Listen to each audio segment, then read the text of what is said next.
మల్లాది విష్ణు గారు. సార్ నమస్తే, చెప్పండి సార్. నమస్తే. జీతల కోసం సమయం కేటాయించిన ధన్యవాదాలు సార్. ఈ మావి గన్ అనే ప్రతిపాదన మీరు అధికారంలో ఉండగా ఎందుకు ఇంప్లిమెంట్ చేయలేదు? ఎన్నిసార్లు మారుస్తారు రాజధాని విషయంలో మీ స్టాండు?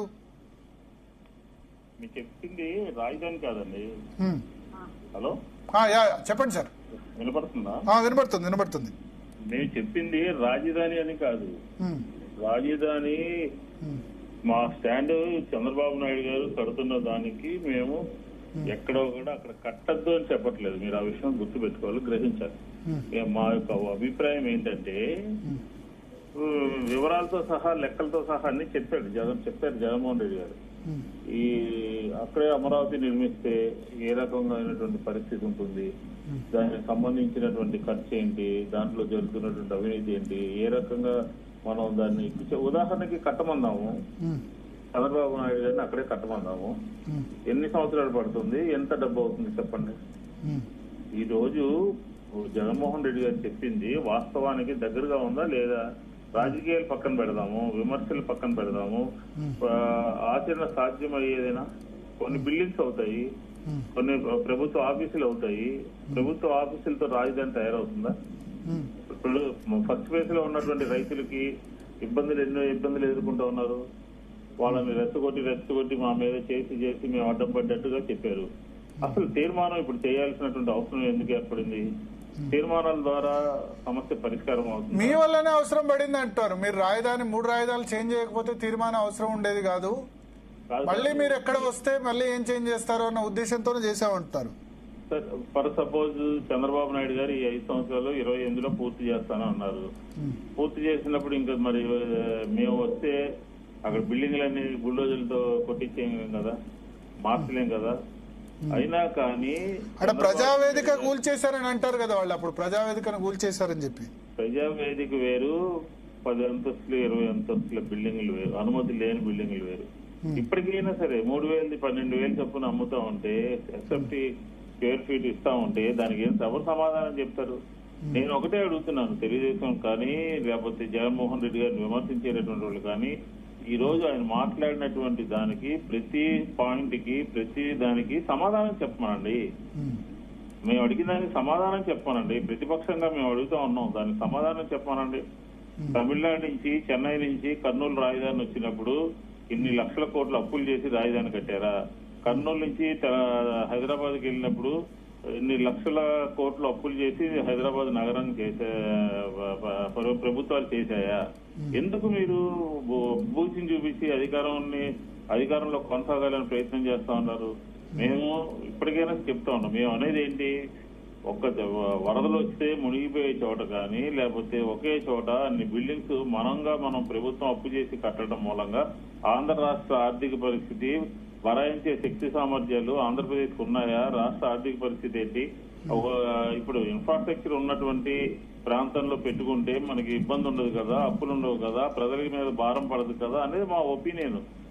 మీరు విమర్శిస్తానంటే విమర్శించుకోండి, మాకు ఎటువంటి అభ్యంతరం లేదు. ఈ రాష్ట్రంలో ఉన్నటువంటి 175 నియోజకవర్గాలు కానీ 5-6 కోట్ల మంది ప్రజలకు కానీ అర్థమయ్యే విధంగా రీతిలో చెప్తున్నాం మేము. ఉదాహరణకి ఈ రోజు గుంటూరు, విజయవాడ, మచిలీపట్నం ఎందుకనంటే ఇది ముందు చూపుతో ఇచ్చినటువంటి సలహా. మీరే చేసేస్తే అయిపోయేది కదా, వైజాగ్, కర్నూలు ఇట్లా దూర ప్రాంతాల 3 రాజధానులు అని చెప్పే బదులు మీరే రాజధాని ప్రాంతం మీ టర్మ్ లో చేసేస్తే అయిపోతుండే కదా.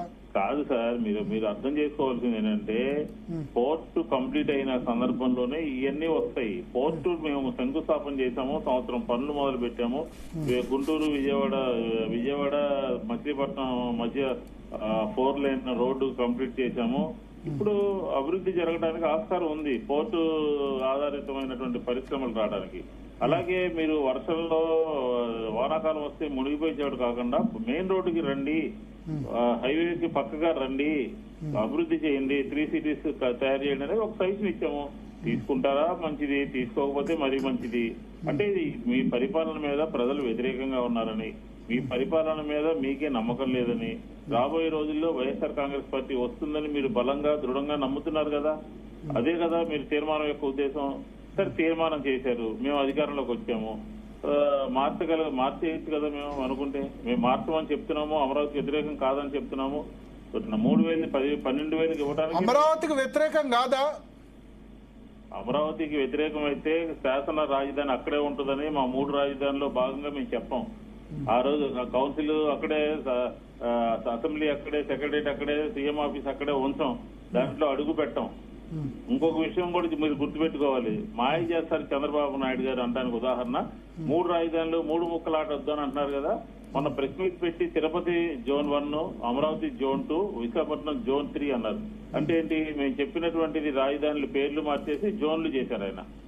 జనాల్ని ఎలా మోసం చేస్తారండి? నాకు అర్థం కావట్లేదు. ఉదాహరణకి రాష్ట్ర విభజన చట్టం అమలు చేయాలని చెప్పని ఎందుకు కోరలేదు ఆయన? వెనుకబడిన ప్రాంతాలు, వెనుకబడిన జిల్లాలు, అలాగే పోలవరం కేంద్రమే నిర్మించాలి, పూర్తి నిధులు కేంద్రం నుంచి రావాలి అన్నదాన్నేమో చట్టం చేసినటువంటి దాన్ని కేబినెట్ ఆమోదించిన దాన్నేమో ఆయన కావాల్సిన విధంగా రాష్ట్ర ప్రభుత్వం పరిధిలోకి మార్చుకున్నారు. నెంబర్ 1. నెంబర్ 2, ప్రత్యేక హోదా పార్లమెంట్ ఆమోదించింది, చట్టం చేసింది, కేబినెట్ ఆమోదించింది. అయినా కానీ మళ్ళీ ఆయన అవసరం లేదు, ప్రత్యేక హోదా ఇచ్చినటువంటి రాష్ట్రాలు ఏం బాగుపడ్డాయా అని ఈయన ఎదురు ప్రశ్న వేశాడు. వీటన్నిటికీ ఆంధ్ర రాష్ట్ర ప్రజలకి, ఆంధ్రుల యొక్క హక్కులు ప్రత్యేక హోదా విషయంలో మీరు కూడా తీసుకొస్తామన్నారు. ఎంపీలు రాజీనామా చేశారు. 22 మంది ఎంపీలు గెలిచిన తర్వాత మళ్ళీ వెనక్కిపోయారు కదా. మీరు అంతే, వాళ్ళు అప్పుడు ఎన్డీఏ నుంచి విత్డ్రా అయినారు. సార్ మీరు ఒకటి గమనించాలి సార్. జగన్మోహన్ రెడ్డి గారు ఏం చెప్పారు? ప్రధానమంత్రి గారిని కలిసి నా ఆంధ్రప్రదేశ్ పార్లమెంట్ సభ్యుల మీద కేంద్ర ప్రభుత్వం ఆధారపడి ఉంటే ఒక్క నిమిషం కూడా ప్రత్యేక హోదా తీసుకొచ్చేవాడు అన్నారు. ఈ రోజు ఆంధ్రప్రదేశ్ పార్లమెంట్ సభ్యుల యొక్క దీని మీద కేంద్ర ప్రభుత్వం ఆధారపడి ఉంది. ఎందుకని నాకు ప్రత్యేక హోదా ఇస్తావా, నేను విత్డ్రా చేసుకున్నాను ఎందుకు చంద్రబాబు నాయుడు గారు అనలేకపోతున్నారు?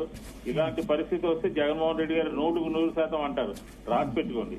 కాబట్టి ప్రతిదీ ఊరిని రాజకీయ విమర్శలకు లేకపోతే వైఎస్ఆర్ కాంగ్రెస్ పార్టీని టార్గెట్ చేయడం కార్యక్రమం కాదు. ఇక్కడ ఖచ్చితంగా ఆంధ్ర రాష్ట్ర ప్రజల యొక్క సర్వతోముఖాభివృద్ధి జరగాలి అని అంటే అది వైఎస్ఆర్ కాంగ్రెస్ పార్టీ ద్వారానే సాధ్యం అవుతుంది. ప్రతిపక్షంగా మా మాట వినమనండి. అధికార ఆ రోజు చెప్పాము, మాకు అక్కడ ప్రత్యేకమైనటువంటి వ్యతిరేకత లేదు. కానీ వాళ్ళు వాకౌట్ చేశారు కదా మల్లాది విష్ణు గారు. అవునండి, సపోర్ట్ మీరు ఓటే వేయలేదు కాదండి. నేను చెప్పేది ఏంటంటే సార్, వాకౌట్ ఎందుకు చేశారు? పెట్టినటువంటి బిల్లు ఎవరి ప్రయోజనాలు కాపాడుతుంది? పెట్టినటువంటి బిల్లులో అనేక అంశాలు, క్లాజులు ప్రవేశపెట్టాలా? రైతుల యొక్క శ్రేయస్సు పెట్టాలి, లేకపోతే అక్కడ ఉన్నటువంటి అభివృద్ధి ఏంటో పెట్టాలి, ఎప్పట్లో పూర్తి చేస్తాం పెట్టాలి, ఎంత ఖర్చు పెడతాం పెట్టాలి, కేంద్రం సహాయం ఎంతో చెప్పాలి. ఏమీ లేకుండా నాలికి తీసుకోవడానికి కూడా పనికిరానట్టు పాత బిల్లులో ఉంది కదా కేంద్ర ప్రభుత్వ సహాయం అని చెప్పి అంతకుముందు. మరి ఎందుకు పెట్టారు ఇప్పుడు మళ్ళీ? పాత బిల్లు కేంద్ర ప్రభుత్వం రాజధాని సాయం చేస్తుంది, కొంత అడిగారా? 1000 కోట్లతో సరిపెట్టుకున్నారా? ఇంకా అడగరా? కేంద్రంతో మాట్లాడరా? తీసుకురారా? అప్పులు చేస్తారా? కేంద్రం నుంచి డబ్బులు తీసుకొచ్చే పని చేయరా? ఇచ్చినటువంటి 15,000 కోట్ల రూపాయలు గ్రాంటా, ఎయిడా, లోనా ఏంటో తెలీదా? ఏంటండి? ఏం పరిపాలన అండి? మమ్మల్ని విమర్శిస్తే పనే? మేము అడిగేదానికి సమాధానం చెప్పండి. రేపు ముఖ్యమంత్రి గారిని నేను ఒకటే అడుగుతున్నాను, ఆంధ్రప్రదేశ్ ప్రజల యొక్క హక్కులు కాపాడడం కోసం ముఖ్యమంత్రి గారిని రేపు జగన్మోహన్ రెడ్డి గారి పాయింట్ టు పాయింట్ 1, 1, 2, 3, 4, 5 మాట్లాడమనండి. దానికి సమాధానం చెప్తాం. అంతే తప్ప ఊరికి పార్లమెంటులో నాలుగు తీసుకోవడానికి కూడా పనికిరానటువంటి బిల్లు పెట్టి, ఫర్ సపోజ్ కేంద్రంలో భారతీయ జనతా పార్టీ మరొకసారి వచ్చింది, ఆంధ్రప్రదేశ్ లో చంద్రబాబు నాయుడు గారు కూటమి ప్రభుత్వము భయపడుతున్నట్టుగా మమ్మల్ని చూసి మేము అధికారంలోకి వస్తే వీళ్ళు అధికారంలో లేకపోయినా మళ్ళీ అమరావతి అక్కడే ఉండాలని ఒక దృఢమైనటువంటి కోరిక. మీ నెక్స్ట్ మీ సపోర్ట్ తో కేంద్రంలో అధికారంలో ప్రభుత్వం వస్తే దీన్ని మార్చేస్తారా? మళ్ళీ ఈ చట్టాన్ని అమెండ్ చేస్తారా? మార్చడం కాదు, ప్రత్యేక హోదా కోసం పోరాడతాము. కేంద్రమే పూర్తిగా పోలవరానికి నిధులు ఇవ్వాలని మాట్లాడతాము. మీరు అందాకే వెళ్తున్నారు. మీరు ప్రధానమంత్రి గారు మా పార్లమెంట్ సభ్యుల మీద ప్రభుత్వాన్ని ఏర్పాటు చేయకపోయినప్పటికీ కూడా నీతి ఆయోగ్లో ప్రధానమంత్రి గారి మొహం మీదే ఎదుర్కొండానే స్పష్టంగా చెప్పారు, ఆంధ్రప్రదేశ్ కి ప్రత్యేక హోదా ఇవ్వాలి. ఆంధ్రప్రదేశ్ కేంద్ర ప్రభుత్వం ఆ రోజు తీసుకున్నటువంటి నిర్ణయాన్ని తూచా తప్పకుండా అమలు చేయండి అని చెప్పారు. నెంబర్ 2, విశాఖపట్నంలో పెద్ద మీటింగ్ పెట్టి విశాఖపట్నంలో ప్రజలందరినీ సమీకరించి ప్రత్యేక హోదా ఇవ్వండి అని చెప్పారు. నెంబర్ 3, అల్లూరు సీతారామరాజు విగ్రహ ఆవిష్కరణకు వచ్చినప్పుడు గన్నవరం ఎయిర్పోర్ట్ లో ఇంత పెద్ద రిప్రజెంటేషన్ ఇచ్చారు, ఆంధ్రప్రదేశ్ కి ప్రత్యేక హోదా ఇవ్వండి, విభజన చట్టాన్ని అమలు చేయండి, వెనుకబడిన జిల్లాలకి డబ్బులు ఇవ్వండి, పోలవరానికి నిధులు ఇవ్వండి అని. ఏంటండి, ఏం జరిగిందండి? ఏం మాట్లాడారండి? ఒకసారి అడుగుదాం అనురాధ గారిని. అనురాధ గారు, కాదండి, వాళ్ళు ఇవాళ మావిగన్ అని మచిలీ కూర్చుని మచిలీపట్నం విజయవాడ 2 అక్షరాలు తీసుకోండి, మచిలీపట్నం తీసుకోండి. మీరు అడిగినవే అడుగుదాం ఒక్కసారి అనురాధ గారిని.